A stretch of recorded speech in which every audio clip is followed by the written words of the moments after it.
Yo, What is up? hey, We're doing a little earlier today. Was there a I'll reason? be honest, I like it. You know, I Yeah. like it. I mean, it's California. It's 7:46 a.m. you know, it's actually great for me. I'm up at 3:30, 4 in the morning, so I'm like, get a walk in, and then we get here. You know, It's funny. I realized that, so I'm East Coast time and it's 10:45, and I've recognized that I need like 3 hours before we do this thing, like 2 to 3 hours. So I don't have to feel like I'm rushing it, and I feel like I've like warmed up into the day. I've like used Yeah. my brain a little bit to Yeah. like warm things up. Wait, so how many hours have you been up since before starting? I went to sleep at almost 1 a.m. So I took my time getting up this morning. I see. I set my alarm for like 7, but I did not get up at 7. You I know got what up Brian like Johnson 8. says, that sleep is the number one thing. Well, I failed yesterday. You need to eat. Or maybe it's fine. You need to eat 4 hours before going to bed, and then go to bed and get full 8 hours of sleep, so you get the best HRV. Well, this is another live stream probably one day. Actually, this will tie nicely in to our topic today. Probably the idea that these things have to be perfect for me to feel what I need to feel. Anyway, I think let's just get into it then. Yeah, let's do it.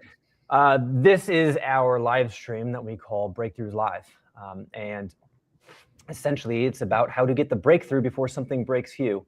Chad is dealing with stage 4 lung cancer. That was diagnosed 3.5 years ago. I had 3 strokes when I was 30, and our experiences from all these things basically told us the things that have happened to us were preventable, because there was no other real genetic or physiological reason that these should have happened in the traditional sense. And so this live stream is about breaking down the micro problems that kind of happen stealthily under the surface that you can't really tell is building up over time until something breaks. So we're trying to take one topic at a time, break it down, and help other people prevent what happened to us. I'll say one thing. While many standard doctors won't technically attribute either of these to stress, newer science is starting to attribute, or at least say that sustained or prolonged stress can be a precursor to some type of trauma or chronic disease.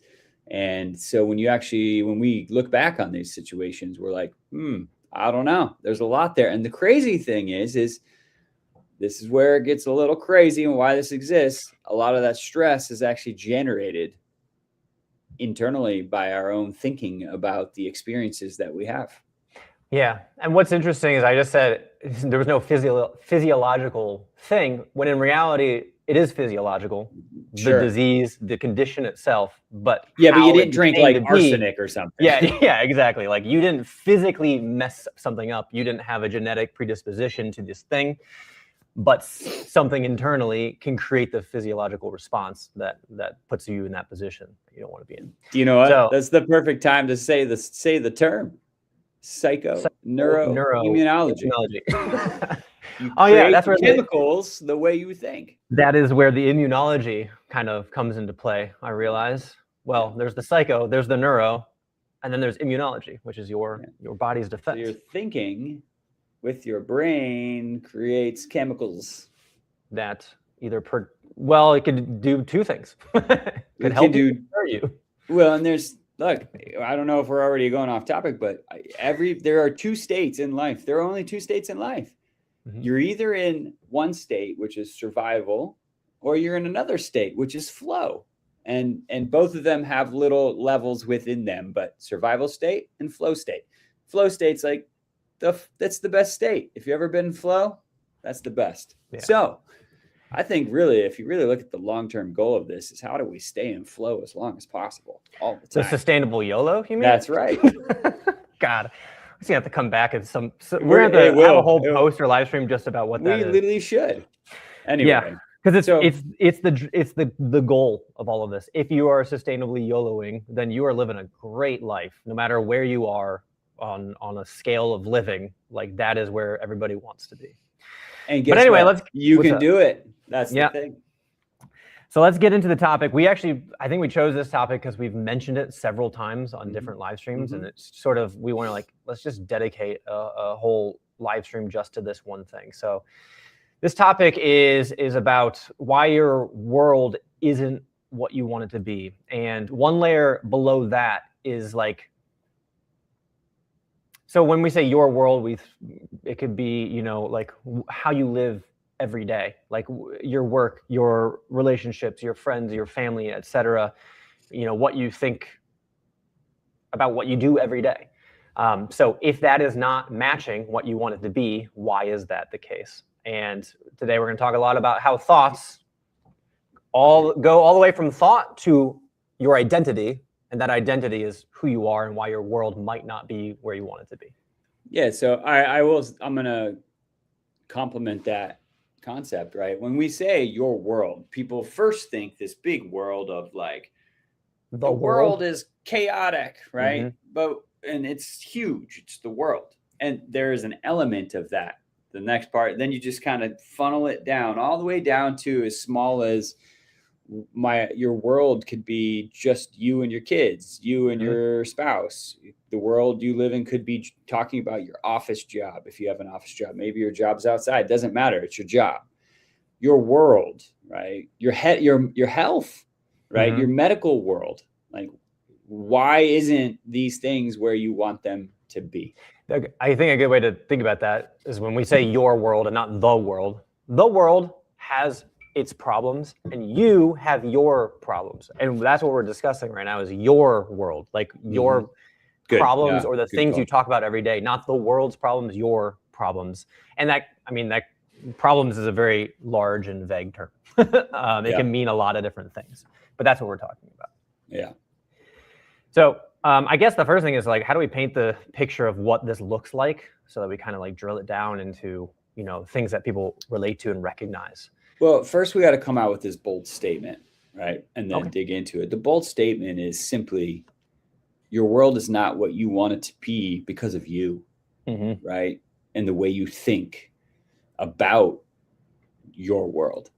And people are like, "Wow, I have all these things coming. I don't have this. I don't have that." Well, look, there it is. That was very meta of you. Yeah. I have fucking cancer. Yeah. I don't want it, but guess what? That's your world. That's my world. That's my world. I don't know. You ask yourself what you rather have. That's usually what I ask people. Like, what would you rather have? Would you rather be complaining about this or complaining about that? And I say that because I have technically anybody in my position has every right to feel depressed, because I have been, every right to like feel like life is over, because it has felt like that, every right to call out the external circumstance. Oh, I gotta sneeze. Yeah, sorry, on the live stream. I couldn't find the mute button in time. Yeah, it's a lot of anyway. Like, I have every right, in theory, right, to say that my external world, right, has created me. And like, I could complain all day. And there are times I do, but I spend a lot of time realizing that I create the experience within this shitty experience. It's how I think about the experience. So when I say you're in control of how your world, it's really in control of how you think about the things that are in your world, specifically what comes at you that you actually probably don't want coming at you. I don't know. So is that a weird start? No, it's not a weird start. Okay. It's we're just layering down from the world to your world to here's Chad's world, and it's currently in a very extreme state, right? Like it's more survival than most people. Correct. Or more survival thinking and dealing with things than most people. So then like one layer below that, so Chad is currently an edge case to like what most people are dealing with, right?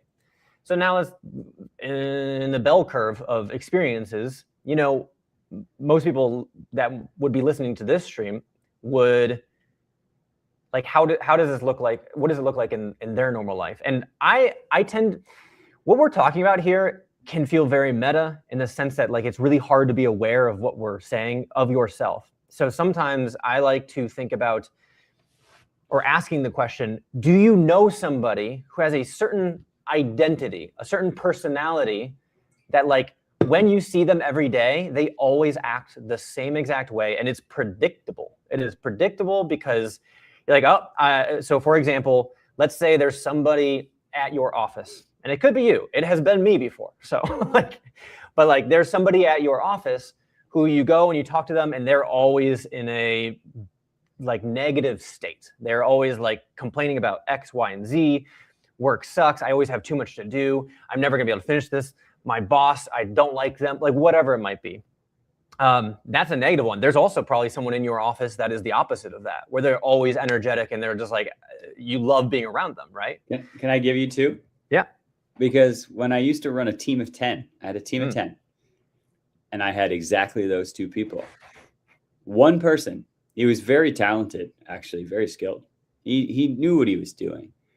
Every time we sat down to talk about what we could do, this idea, his first comment was always, well, that'll probably never work. Ooh. Literally every time. Well, I don't think that's going to work. Like, it's not going to work. Every idea that was brought up, it always started, well, I don't know how that's going to work. And that thinking in his world, that's not going to work. That's not going to work. That's not going to work. Created a state for us to see that was literally like walking around like, why even try? Like nothing's going to work. He doesn't know it though. He would walk around that way. On the flip side, I had this person on my team, this girl on my team. She was fantastic. And I'd say, hey, what do you think about doing this? And she goes, I don't know. I'm not sure, but let me look into it and maybe we'll give it a shot if it makes sense.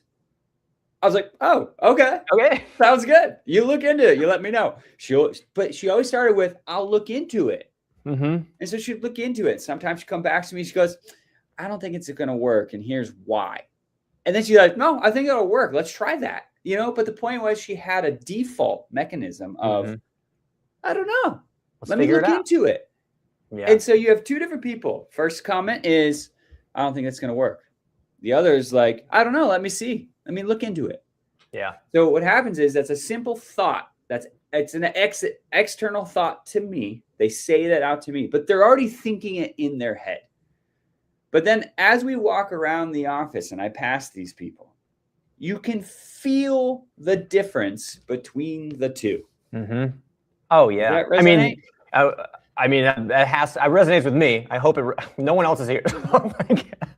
I assume it does because I think people, what that phrase, you feel their energy when they walk into the room. Yes. Like there's a whole nother layer to this, which we're not going to get into, but like it is what you just described. I don't know these two people, but like that woman who was just like, oh yeah, like I'm a problem solver. We'll figure it out.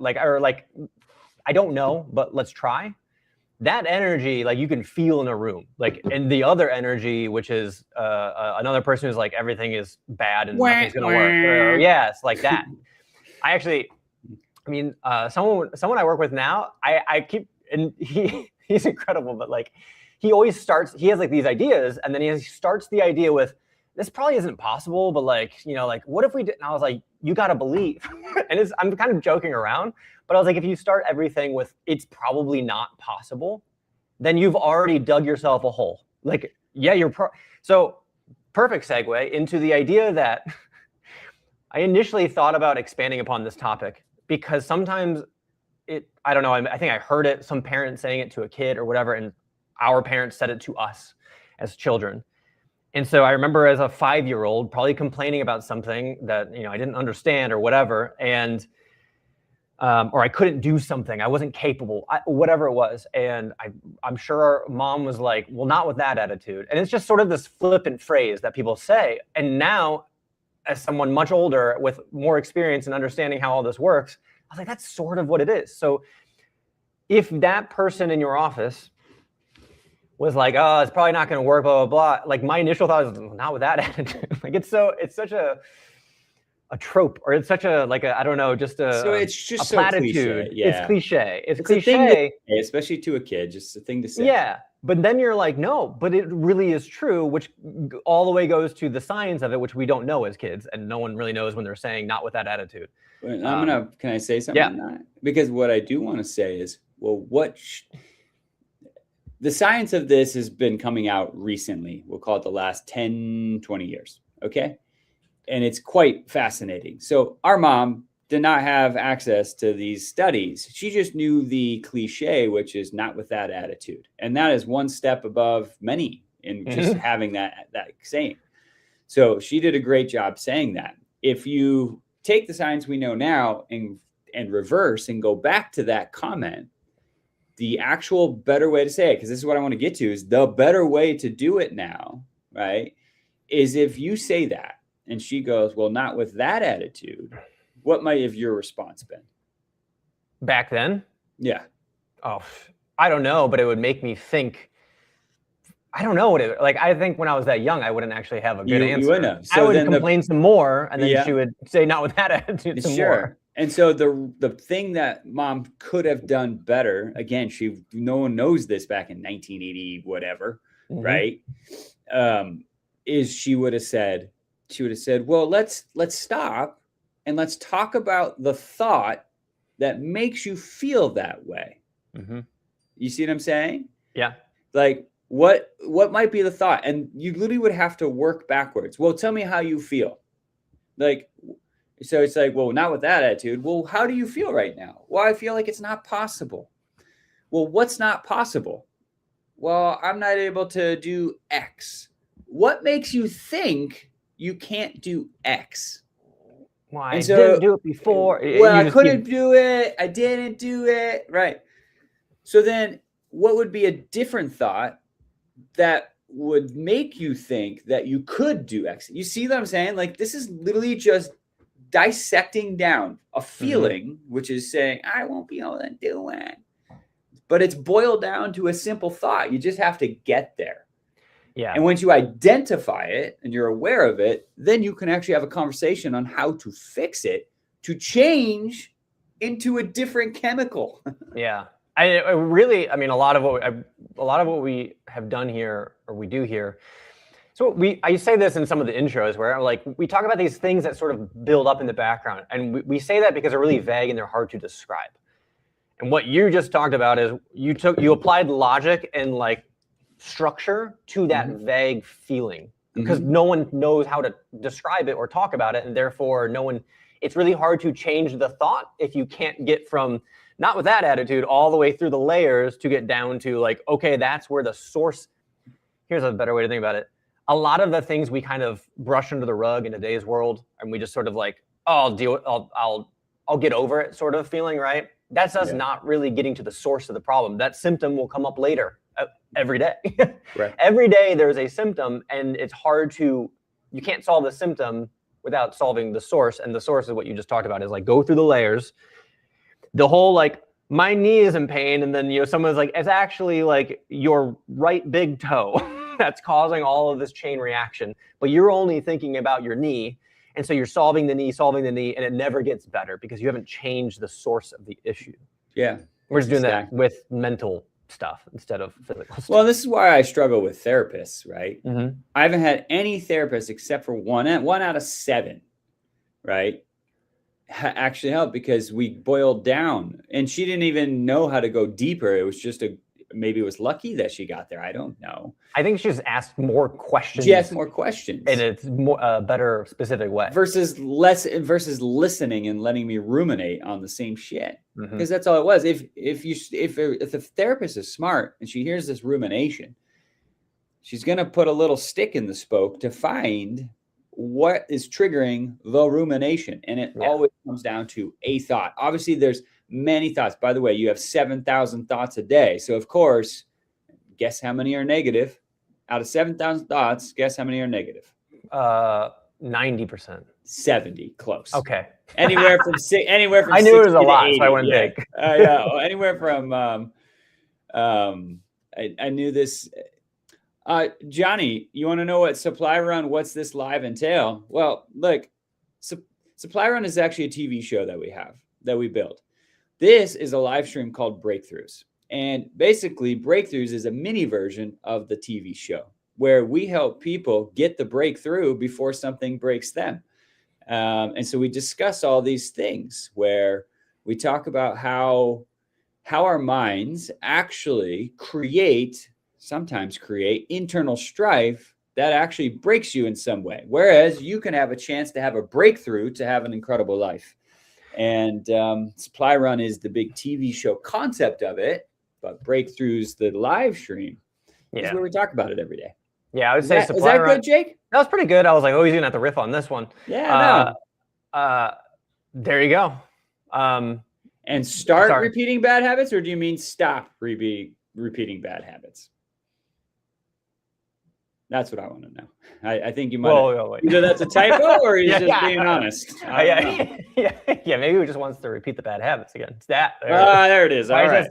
Okay, well then stick around. Yeah, we're literally talking about it right now. You can watch the trailer on the main page of our channel, and that is like much different than what we're talking about now. We're talking about the things that build up to what Supply Run is. Supply Run is a modality to solve a lot of what we're talking about on this very quickly, within 3 weeks' time.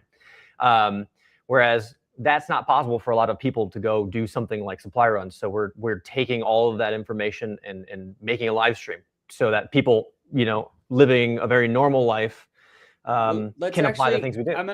Let's talk about Johnny's bad habits. Stop repeating bad habits. Johnny, appreciate you chiming in, by the way. So I want to think about the bad habits. So let's just use that as an example. And Johnny, you can take this however you want. So right now, I don't know what Johnny's bad habits are. Johnny, okay. Well, okay. So stagnation.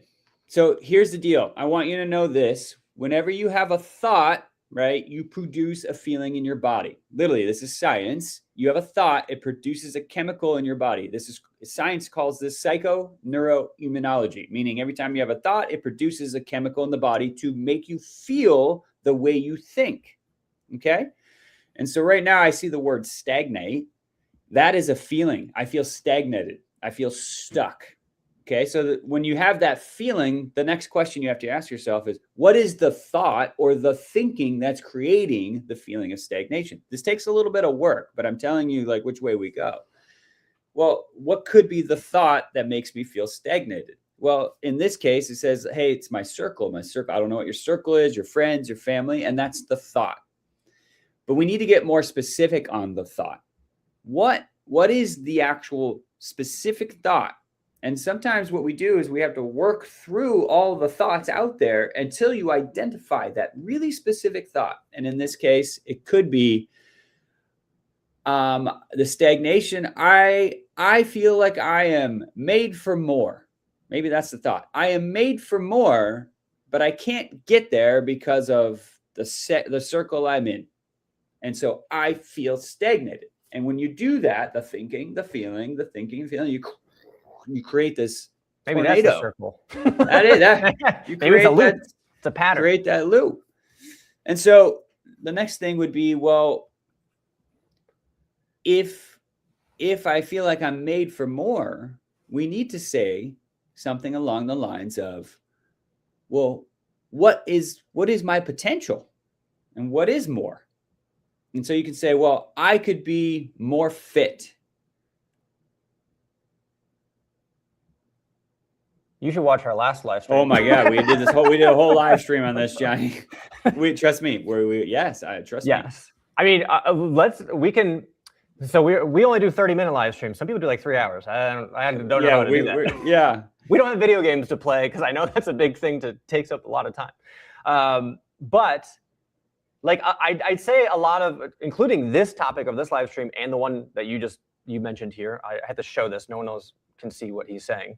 But this talks about, his circle, and like we talked on our last live stream about community or the fear of judgment of other people, and why is that? And it goes back to this ancestral thing where like if people didn't like you, then you were kicked out of the tribe or the community and you died because you're out in the wilderness. And this is like, hundreds of years ago or thousands of years ago. And it comes back to this idea that there has to first be a break in the cycle or the circle. And then it's, what do you do with that, right? So if in your scenario, you're like, I need to leave, I want a different group, but I don't know how to do that. And so first you have to break something with the group, like you're aware of it, but then like, what do you do? And then in our last live stream, I won't re-explain it all here, but essentially is there are plenty of other communities. And if you don't know where they are or what they are, then you can create your own, which was not something that was possible thousands of years ago as easily. So I actually want to know, Johnny, and you don't have to respond on this, but I want to plant this seed. Who do you want to be, right? Is it, I want to be fit. I want to be this. I want to be that. Like, so there's something in there that you want to be that the circle is not helping you be, right? And that's what I need you to find. You need to have the thought, I want to be this. And that's the difference. Because once you say, I want to be this, then your mind and your body actually start to make the effort. The issue is you come up against things like a circle that stagnates that thought. That's why Jake's saying, go back and listen to the other live stream. But the first thought you have to have is, I want to be this. And you have to get that thought so ingrained into your brain structure that your every day is geared around that. And that's where it changes. Yeah. But you talked about repeating habits. In the neuroscience, you have to repeat this new thought enough times that your body and your brain follows.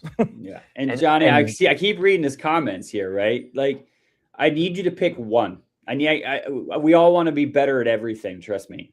But I want you to pick one. What is the one that like just stands out the most? Tell me. I'm waiting. It's so funny. I was like, I don't know if there's a delay. I don't even know. Yeah. He could have just left for all we know. Yeah. We're just chilling here for 30 seconds. Here we go. Financially. Okay. Great. Cool. You got, okay. That's where you start. You start on that one. What? And you have to outline the thought. What does financially better? What is the thought about financially? I'm just asking these questions. You don't have to answer them now.